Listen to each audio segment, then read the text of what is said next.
Shalom Bapak Ibu Saudara yang dikasihi Tuhan. Seri pengajaran hari ini berjudul Matikan Egomu. Saudara, setiap manusia memiliki ego masing-masing. Ego adalah sebuah perasaan yang menganggap diri sebagai pusat dan puncak dari segala sesuatu. Ini adalah sifat yang sangat manusiawi. Sebab nyatalah bagi kita bahwa setiap orang dilahirkan sendiri-sendiri dan pada akhirnya nanti juga akan dihakimi secara sendiri-sendiri. Bisa dikatakan bahwa sifat egosentris identik dengan perilaku yang menganggap diri sendiri sebagai tuan, sebagai raja, sebagai Tuhan. Kalau boleh dikatakan, orang yang egosentris menganggap diri sendiri tidak pernah salah. Oleh karena itu, kebanyakan orang tidak mau disalahkan, merasa paling benar sehingga enggan atau tidak mau meminta maaf dan menganggap dirinya lebih penting dari yang lain. Manusia dengan ego tinggi cenderung menuntut orang lain untuk melakukan sesuatu, padahal dia sendiri tidak melakukannya. Hawa nafsu besar untuk diakui oleh orang lain tidak diiringi dengan usaha memberi yang terbaik bagi sesama. Itulah orang yang egosentris. Dan saya percaya kita pasti pernah bertemu dengan orang seperti itu. Dalam hidup bermasyarakat, berkomunitas, orang yang egosentris biasanya tidak bisa diajak kerjasama. Karena kebiasaannya yang selalu show power, dengan bangga menunjukkan kelebihan dan kebolehannya di hadapan sesama, sembari sesekali menyindir anggota yang lain. Ada kecenderungan bagi mereka yang hidup dalam keegoisan lebih dekat dengan sifat perfeksionis, tidak mentolerir dan tidak memaklumi kehilafan atau kesalahan orang lain. Maka daripada itu, seseorang yang memiliki sifat egosentris akan sulit menjadi seorang yang membawa kedamaian. Karena untuk dapat mengusahakan perdamaian, tentu tidak terlepas dari usaha mematikan ego kita.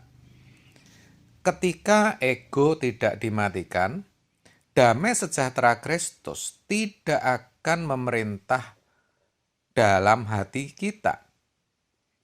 Saya ulang, ketika ego tidak dimatikan, damai sejahtera Kristus tidak akan pernah memerintah di dalam hati kita. Padahal Tuhan menghendaki damai Tuhan itu ada dan memerintah atas diri kita. Hal itu nyata dituliskan dalam Kolose 3 ayat 15. Hendaklah damai sejahtera Kristus memerintah dalam hatimu. Karena untuk itulah kamu telah dipanggil menjadi satu tubuh. Dan bersyukurlah. Saudara, pembawa damai adalah orang-orang yang mementingkan kepentingan orang lain, sekalipun dirinya tidak mendapatkan keuntungan. Sebenarnya keuntungannya adalah melihat orang lain mendapatkan atau merasakan kedamaian yang tidak mereka temui dari dunia ini. Tidak heran, Tuhan Yesus memberikan teladan di mana dirinya rela mati demi banyak orang, termasuk kita. Dia rela mengabaikan kepentingan dirinya sendiri. Dia rela meninggalkan kemuliaan dan kuasanya demi datang ke dalam dunia. Bahkan rela mengambil rupa seorang hamba, taat sampai mati di kayu salib. Yesus telah menjadi teladan bagaimana ia mematikan egonya.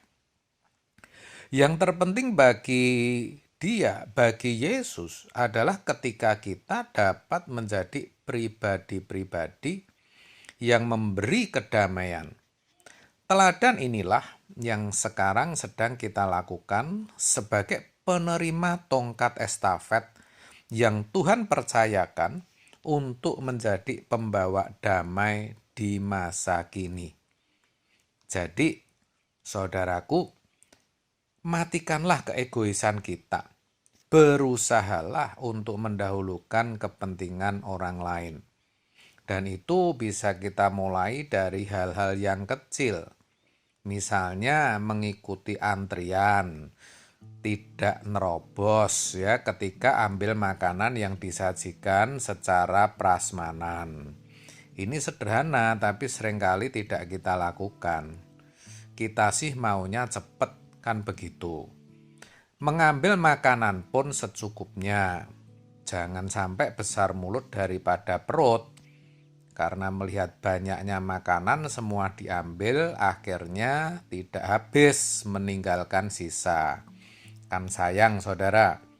Memberikan tempat duduk kita kepada wanita hamil atau orang tua. Memberi jalan kepada ambulan yang lewat. Berbagi kepada mereka yang membutuhkan. Nah, ini bisa berbagi dalam banyak hal ya saudara, tidak harus dalam bentuk materi. Begitu saudara, juga selalu waspada agar jangan sampai terjebak dengan ego kita sendiri. Saya katakan demikian karena memang ego tiap-tiap orang kalau tidak dikenali dan dikendalikan sangat berbahaya. Tidak sedikit kita lihat hidup orang jadi kacau, jadi berantakan, akibat atau gara-gara egonya yang tinggi. Dan yang pasti orang yang demikian tidak akan pernah bisa menjadi pembawa damai atau pribadi yang menciptakan damai. Amin. Tuhan Yesus memberkati.